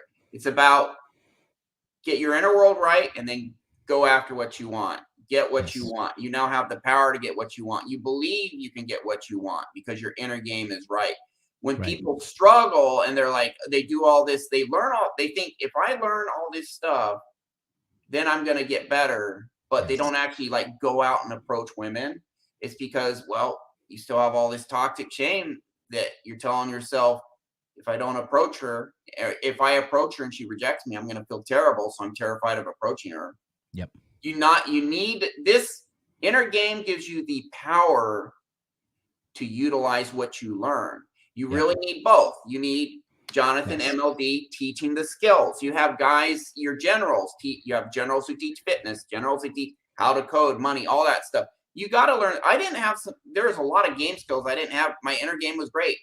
I needed to learn the skills, but man, learning the skills doesn't help if you don't have the foundation of good inner game. Inner game is the power. It's the fuel. It's the fucking engine. Yeah. I say it's like Money Muscle's game is the map. The red pill is the map. But if you don't have good inner game, like you can't get there. You can't see. You're blind. You can't travel there. Yeah. Yeah, man. Here, this. That's Daniel Molina's in the house. He says, toxic shame thoughts occupy your mental space. Yes. Once you heal it, clarity of mind equals path to success. Yeah. Yep. And that's what it's so true because, I didn't even realize how clouded my mind was with negative thoughts. And then now that I've cleared it all out, I still have some that I didn't even realize were there. They were so ingrained in my perception of reality that I thought they actually were reality. And once you start to recognize, like for me, for example, right, I would just passively always look at myself in the mirror. I'm like, oh, I need bigger arms. I need a bigger chest. My chest is not as defined. I need larger ab muscles. My legs are so skinny. And I didn't realize, like, all I'm doing is like shit talking myself throughout the fucking day and shit talking myself when I look in the mirror. And then that actually self-sabotages you. it's so bad for you. And now And one thing Paul from Apex Mindset talked to me, right? Because Paul, I really respect Paul. Like Paul's like a literal He's a killer. great guy, and he's good at what he does. Very good. He is a literal killing machine. Yeah. And so I really respect people who can kill me. Yeah, you fucking better. So I really respect him, but he's super smart too. And Paul, he always refers to me. He's like, you're an alpha male. He's like, you are so alpha. It's like fucking unbelievable how alpha you are. He's like, you're a very alpha guy. And part of me is like, is this motherfucker gassing me up? And I'm like, what? Like, I was You just like, are alpha. right. And so, I don't want to get on a celebrate me train. Otherwise, everybody can get on Go board. ahead. Everybody can get on Go board. ahead. Choo choo. But the point I'm trying to make is that I didn't feel super comfortable with guys that I perceived as high value calling me high value, calling me alpha. I'm just Yeah, like, I remember you telling eh, me that. Yeah. you know. And then the second part is he told me this, and this is really important. So for you guys watching home, really sit up and pay attention to what I'm about to say to you. Because I told him sometimes I have these moments of self-doubt, and sometimes I have these moments of negative thoughts come in my head, Everyone like, does. but Aunt Mill, but the toxic shame ones, Aunt Millie, my Yeah, yeah, mom, people from my past telling me I'm not good enough, I'm a piece of shit, yeah. I'm this, I'm that, right? And he says, and this is important for you guys at home, man or woman, because I know I got some women watching this as well. Okay. Now, when you have any negative thought come to your mind about yourself, you literally have to stop right there and viciously attack it with your logical mind. Viciously, and you can get as violent as you want and as ruthless as you want. But the moment you have a negative thought about yourself or some kind of negative thing that is not healthy, you have to fucking go berserk on that fucking thing. If you think like, oh, I'm not my beard isn't thick enough, right? Mhm. Or my teeth aren't straight enough, or my nose is too high, or my nose is too whatever, or I don't make enough money, or my dick is not big enough, or I come too early when I have sex, I come too late when I have sex, I have erection problems, whatever, like masculinity, or I'm not tall enough. Oh, the world hates me because I'm black. The world hates me because I'm Asian. The world hates me because I'm Indian. You're living with me in Asia. World hates me because I'm white, right? Like whatever it is, you have to stop it dead in its track and pummel that thing with fucking logic. Fuck that. And kindness. There are great black men in the world. I'm one of them. There are great short men in the world. Height doesn't mean shit because we all go to the grave 6 feet under. Yeah. I may not have money now, but I'm working on it to make more money. You have to stop and viciously attack and destroy that shit. And that was a very valuable lesson that Paul taught me that I didn't have in my tool chest before. But it is so important because your life is on the line. Your mentality is on the line. Your health, your well-being. We have my buddy King Dre's in the chat right now, and he told me this too. He's taught me a lot about inner game. He's the one that told me, like, just take some time to work on yourself. He's the catalyst for a lot of this. Yeah, good for him. And he was telling me that, like, a lot of this negative stuff that we have in our mind and we think about, right? It will manifest itself in stress and then eventually disease. Oh yeah, 100%. Yeah. you 100%. know so there's so much to be said about this toxic shame.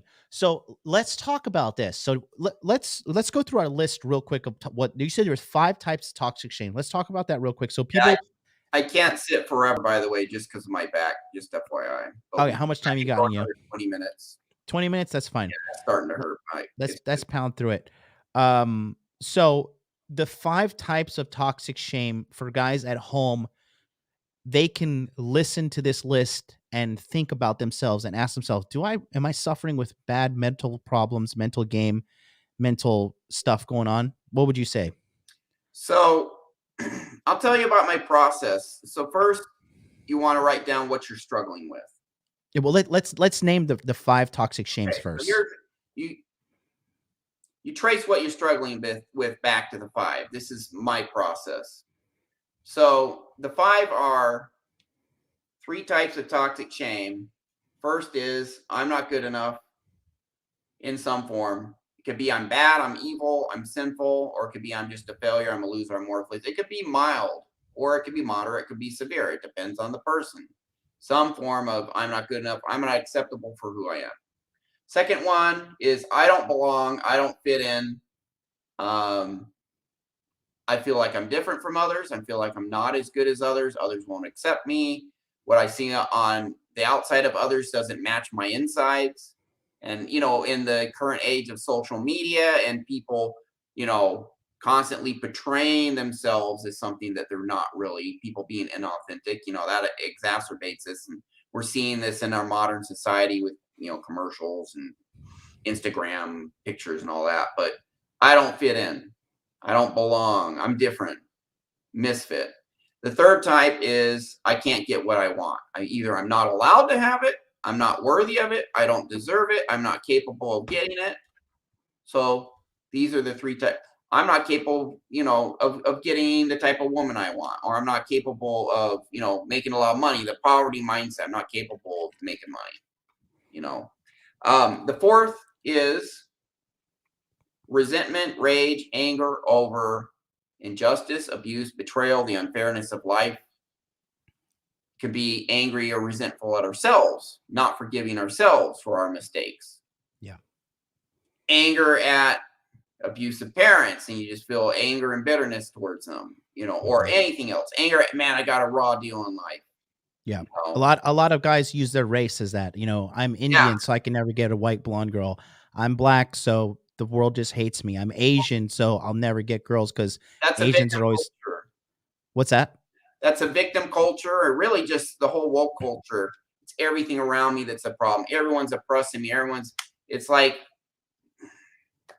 it's like we live in an age where if you get your inner game right and you do the work, I mean, sky's the limit, baby. In today's world, you know, if you keep blaming the outside world, um, that's because we don't want to look at ourselves because it's painful to go inside and connect with this toxic shame. Yeah. You're gonna stay stuck because you're not claiming your power. You're giving your power away and saying it's everyone else who has to fix you. No one else can fix you. Only you can fix you. Yeah. Sorry, keep going. I'm sorry. No, no, keep going. This is good. Okay. So the last one, um, but that is a massive problem, especially in American culture. Everyone, I need my safe space. I need the entire world to cater themselves to me, or I'm gonna be oppressed, or I'm a victim. And Yeah. that's what's toxic with the social justice warrior movement. It's a Yeah. movement of broken people, and they're saying, "Give me this permanently from our culture, Hmm. then we'll be satisfied." But no, they're broken people. So they're just going to keep taking and taking and taking and just destroying and destroying and destroying around them. And then guess what? You have a toxic movement moving around. This is like when you see girls that say like, I'm a social justice warrior. I'm an intersectional pan blah blah blah Mongolian polyamorous feminist, right? Anytime you see like I'm a that, train wreck. yeah, yeah, basically I'm fucking insane. Yeah. So when you see that stuff, you have to know, especially for you guys that don't really have your inner game sorted out, that you can detach yourself, fuck the girl, and like discard her, right? If you get pulled into that kind of girl, Don't that get pulled. that girl will ruin your life. Yeah, yeah, yeah. Ruin your life. She will ruin your fitness. She'll ruin your mental health. She'll ruin your finances. She'll ruin your sanity. That girl will ruin your life. You're seriously, you're better off going home and jerking off than dealing with that shit Yeah. if you can't fucking have up here sorted out. So it's Let me super. go ahead. Sorry. No, no, no. I was just saying it's super it can be, it's super common for guys to get ensnared into that. And these guys put a baby in those psychopaths, and now you're bonded for life. Yeah, you're. at least for the next 18 years, that's for sure. Mm-hmm. So let's flip the script. Instead of I'm a victim, people need to take care of me because I'm a victim. I've had it so rough. A lot of people have had it rough. I'm not minimizing that people you've had it terribly rough. I've had it super rough. We've got the scars. Yeah, we both have scars. But let's flip the script. It's not I'm a victim, I'm powerless. Yeah, no. Here's the new script. There's no greatness without adversity. Yeah. Tell yourself you're on the path of greatness. There's no greatness without adversity. Study Gandhi, study all the great people throughout history. They've all had adversity they've had to overcome. But they did it. And that is it. There are some things you learn no other way than by having adversity.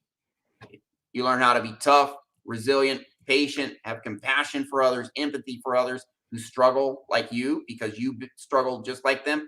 You would not be doing what you're doing. I would not be doing what I'm doing if we hadn't had our adversity. And we turned that around, and now we're helping dudes. I wouldn't be doing this if I didn't have a super messed up childhood, manic depression, Yep. almost flunked out of college because all the antidepressants I put on turned me into a zombie. Yep. All that stuff. In the pits of hell. I know what hell feels like. I know what self-hatred, self-loathing feels like. I know what being just a super sexually frustrated, not just beta male, but like gamma male. I know what that feels like. Yeah. That's why people are like, and I have so many people write me, they're like, oh, I heard you speak and it just connected with me. It's like, yeah, because I've been there. That's why we connect. Yeah. Can't connect with you if I hadn't been through the shit that other people are struggling through. Same thing with you. And it makes us authentic, So no greatness without adversity. Your adversity can and for those who are suffering right now, you're just in the adversity phase of your greatness. Yep. You're meant to overcome it. And then when you overcome it, on the other side of suffering is wisdom. Remember, Luke Skywalker, Daddy cut his hand off before becoming the greatest Jedi in the galaxy. Yeah, he started out as a vapor farmer. I mean, yep, vapor farmer. Very humble dude. But going back to the root of it all, and like I said, I think I love myself, and I love how fucked up my past was, because I am a statistical anomaly. I am a 1 in the 10 million guy. There is one more in the 5. The last one is I don't feel safe. Okay. Oh, sorry. Yeah. Of that. Do your thing. No, the point I'm trying to tell is this. There are, I believe in my opinion, I believe the best content creators are men who are red-pilled and who had a very traumatic upbringing that they were able to healthily overcome and process. And I'm still leveling up. Like Ryan knows, I'm doing up. We're all leveling up.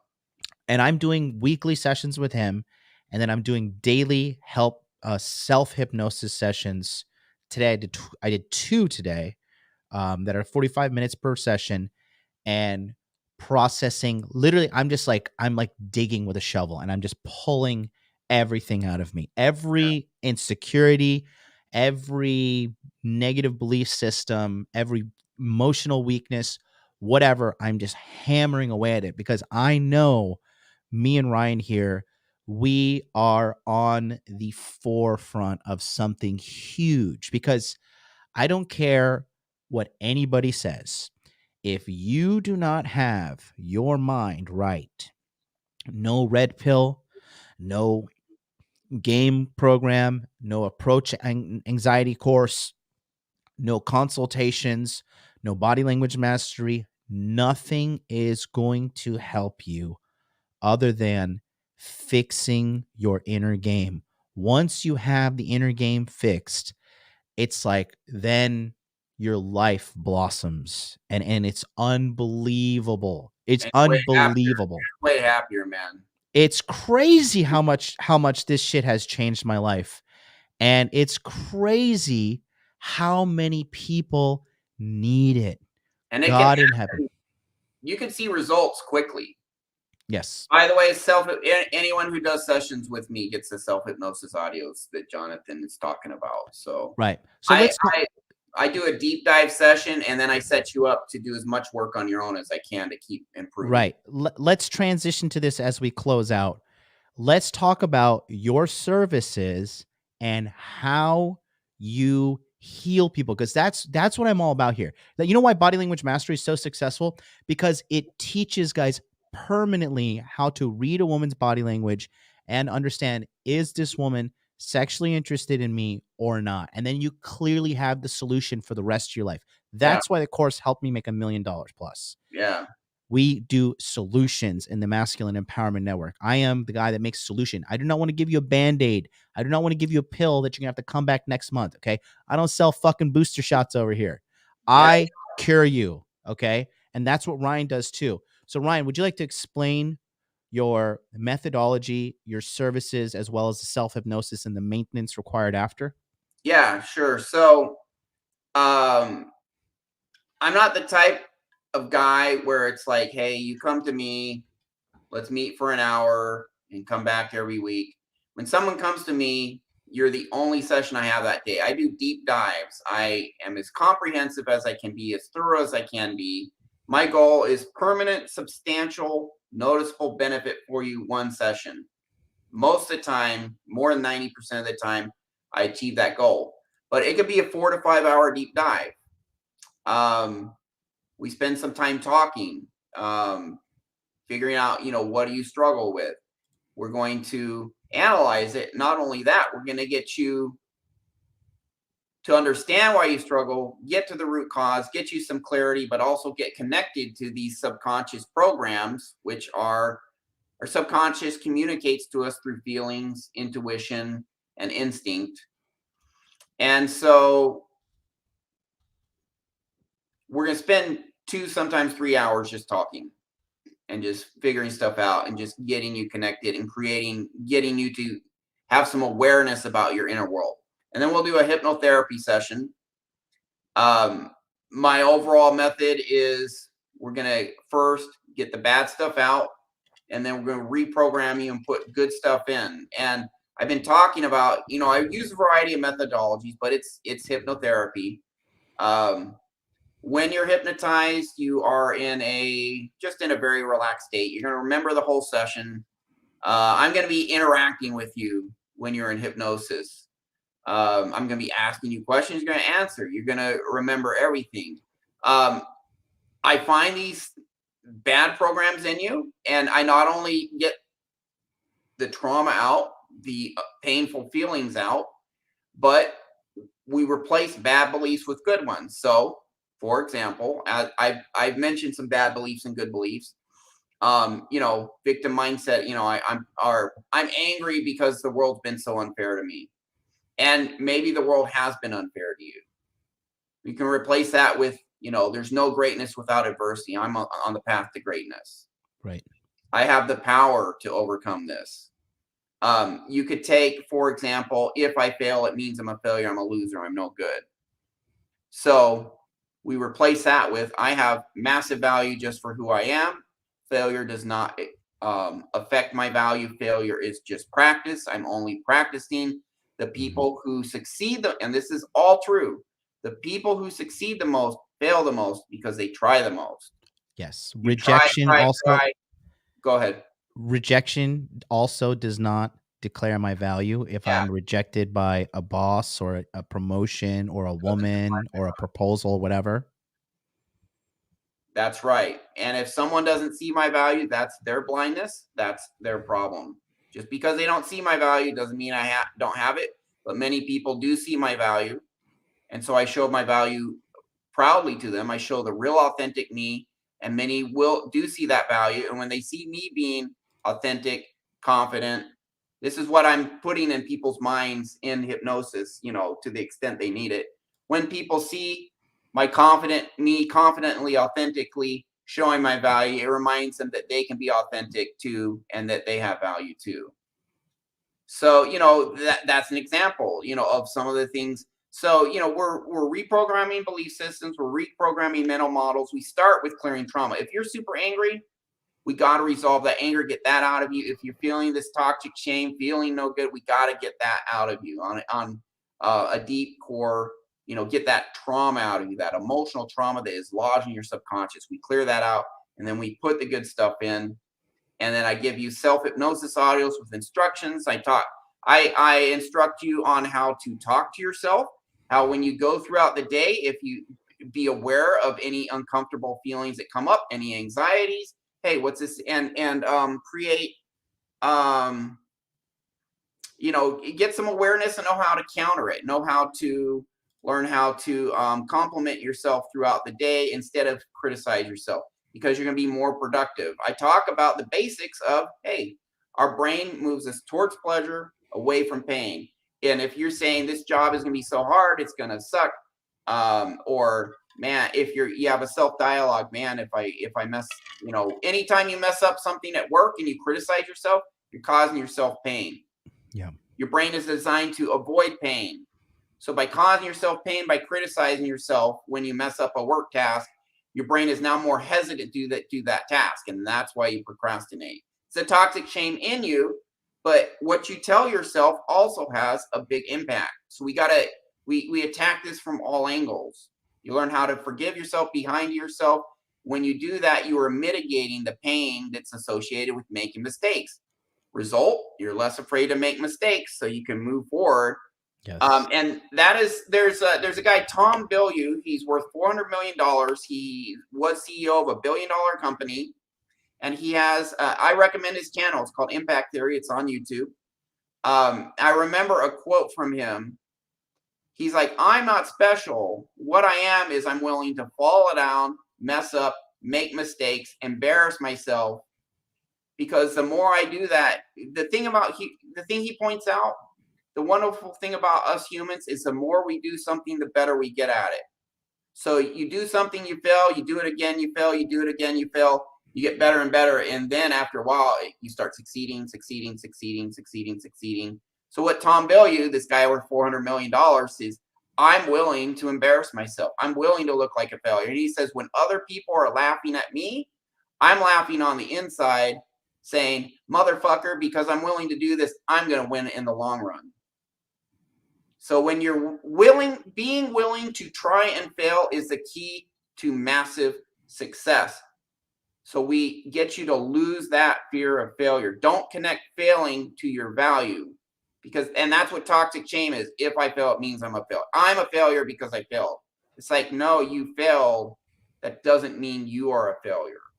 It means you're practicing. It means you're learning. It means you're on the path of success. It means you're on the path of greatness, because that is the path of success. If you study the lives of great people, that's what they do. Everyone has to start somewhere. Everyone starts as a beginner. So you start playing the guitar. You suck. You're making mistakes learning that song. It's okay. You keep practicing. You keep going. You got this fear of failure, though. You give up. Fear of failure. I give up. I avoid this. I procrastinate. So many people come to me struggling with procrastination. It's about, hey, if I make a mistake here, I'm going to feel terrible. I'm going to feel bad. So I don't want to do it. My brain doesn't want to feel bad, so it gets me to avoid doing this. That's procrastination. We get this out of you, and we get you to unconditionally believe in yourself. There's a YouTube video. It's Mike. It's Customato about Mike Tyson. I think it's called. You can type in Customato Mike Tyson. There's a 27-minute version. Listen to the first 5 minutes. It's all Customato and Mike Tyson are all talking about belief. Customato got Mike Tyson to believe. Customato. I want to add to that. Go ahead. So the guy's name is Cuz, C-U-S, last name D, like a apostrophe A-M-A-T-O, and he was the old white guy who really taught Mike Tyson how to be the great fighter he was. And Mike Tyson, and because Mike Tyson said when he was young, Customato would always say to him, Mike, you're the best, you're amazing, you're the best ever, you're number one, kid. all the time. And Mike Tyson was like, yo, is this guy Champion. gay? He called him a champion before Mike had a single fight. He was saying a champion, and Mike Tyson said he thought the guy was gay, or he thought the guy was like, at the beginning he was like, what's up with this weird white man telling me this shit? But Mike Tyson had either stay with the weird white guy, do what he says, and like I'll have food, I'll have shelter, I won't go back out to the streets, or those was options. He's like, okay, well, fuck it, I don't want to go on the streets, I'm starve, so I'm just gonna listen to this guy and do what he says. And that's when Mike Tyson became the youngest heavyweight champion in the world in boxing. And Yeah. the unfortunate thing is, after Cuz died, then you see Mike Tyson's life started to go to shit. And there's a direct correlation there. If you watch the documentary, fantastic documentary, I think it's called Tyson in 2008. Yeah, so on Amazon Prime, you type in Tyson, and there's a documentary that talks about it too. There's a YouTube video, but the documentary is even better. Yeah, Tyson. And Kazimoto used hypnosis, used positive psychological reinforcement to put it into Mike. Unfortunately, he didn't teach Mike, but he ingrained it in him. And Mike came from a very abusive, and his mother was a drug dealer. He was robbing people in the streets of New York when he was a kid. He was like a real bad kid, real devil possessed, like a lot of fucking demons in his head, and he talks about it. But because of what I just did, I really when you told me about this, Cuz Yamato, it like really changed my life, and I watched that documentary. I'm actually gonna watch that documentary again. I remember that. I'm like, watch Tyson. It's awesome. Yeah. And then Mike Tyson was able to literally become the best boxer in the world at the time. But the tragedy of it all was when Cuz D'Amato died. That's when you see Mike went off the deep end, and all the bad shit happened to him, and lost all his fucking money and all that. So I want to do a quick shout out to thank you to Sheem for the $4.99 super chat. Then he says, "You're why I'm still alive today. I love you, bro. Love you too, man. Keep your head up. You're gonna do great." Go ahead, continue, right? So I just really wanted to specify, like, we're not just making this up. Like, this isn't like some like sign up for our like Doctor Strange course, and we're gonna Bottom like. line is, it works, man. It does work. I am going to start.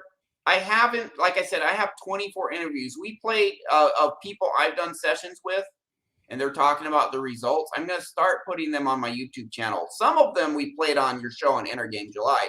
So if guys want to see that now, just go back to July and look at, I think, the final 2 or final 1 in July interview with you. We actually played like 3 guys I've helped, 3 or 4. But I have 24, and again, that's just the guys I interviewed. I mean, I've had hundreds and hundreds of guys get massive results, which is why I'm booked out 4 months, because kind of like word of mouth, and then and also there's just a massive need. There's just so many guys struggling because we have a society that shits on men. But I'm going to start posting these on I haven't posted them yet because I've had a full-time day job, and it's like, shit, I'm booked out 3 months, 4 months, 5 months. If I post these, man, I'm not going to be able to take the extra demand. Yeah. I'm going to start posting them in the next, I don't know, I might post one this week, but I'm going to start posting more and more because I'm going to this full-time. And then just go to my YouTube channel and just watch those. If you have any doubt whether this works, go to Intergame July, like the final show with you and me in July. Listen to the guys' result testimonials on that, or the testimonials I'm going to put on my YouTube channel. These are just real dudes who did a session, sometimes just one session massively helped them. Some had 2. Some guys want multiple sessions because there's always stuff to work on. And, Jonathan, you're just so freaking hardcore. You're like, I want all the massive benefits. So Ryan, every week. And it's like, shit, okay, bro, let's do it. Let's go. So, it works, man. I mean, just, I make hundreds of thousands of dollars a year. You made like $1 million last year or whatever. I don't know what you made, but it's like way up there, that you lost in a boating accident. But, but the thing is we get happy and we believe in our value first, and then the good stuff comes. Yes. That empowers us, and we're not like, oh, I'm working my butt off and then I get all this stuff and I realize it doesn't make me happy. I'm now out of options. Now I kill myself like Kurt Cobain, Marilyn Monroe. They don't fix their inner world, and so they get everything they think's going to work. It doesn't work for them. Now they have no solution left and they kill themselves. That happens. You see people like that. You're happy now, and you're happy when you get all these things, but you don't need the things to be happy. It's just, Yeah. you have so And much more power when your inner world's right, that good stuff just happens, man. Man, I want this. That'd be cool to get a supercar. That'd be cool to get, you know, hot chicks. And wow, now I believe that I can. So you do it. I mean, what else are we going to do with our time? We might as well kick ass if we feel kick ass, you know? yeah. P. Willie says, dang, Hot Dude Con in Dallas is gonna be intense. Yep. I'm Me and bringing, Ryan. I'm bringing a guy with me who I've helped, and he's going to tell his story. Yep. It's gonna Live be great. there. Hot Dude Con Dallas is gonna be good. Hot Dude Con Dallas is like gonna be limited to about 40 people or so. So if you want to get your ticket, go now. There's 12 tickets sold, so there's 28 left. Anyways, go down there, come meet us. But like I said, I just have so much confidence in what we're doing and what we're gonna be doing. And Ryan is also a speaker at the Masculine Empowerment Network, and he's a coach in general in the community we have here. We'll be doing webinars starting starting January 10th. So if you guys want to join the Masculine Empowerment Network and have direct access to guys like us, go to the masculineempowermentnetwork.com right here, and then put your best email address in here and click here to get on the waiting list, because not only will Ryan Fowler be talking about inner game, psychology, healing your mental processes and stuff, Ryan Christensen will be in there, and Paul from Apex Mindset will be in there. I will be in there. We are all members of the chat group. We are all members of this community, and we are all going to be in there teaching guys how to heal themselves, teaching guys how to get over their trauma, get over their insecurities, get over all of these stuff that literally will haunt you till the day you die if you do not fix them. Or you can clear it and then start kicking ass and being happy. Or you can clear it, which is what we're talking about, which is the services he offers at innermasculine.com. We're also going to talk about it in more depth with the Masculine Empowerment Network. I just put the link in the chat. Enrollment starts on December 30th. So you're not going to want to miss out on this. Click the link in the chat. Click the link in the description box below. This has been a great episode. Thank you so much for coming here today, Ryan. You're welcome. My privilege, my pleasure. So until then, we'll see you guys tomorrow. I'll be back tomorrow, 9 a.m. Eastern Standard Time for Free Consultation Friday. Until then, peace out.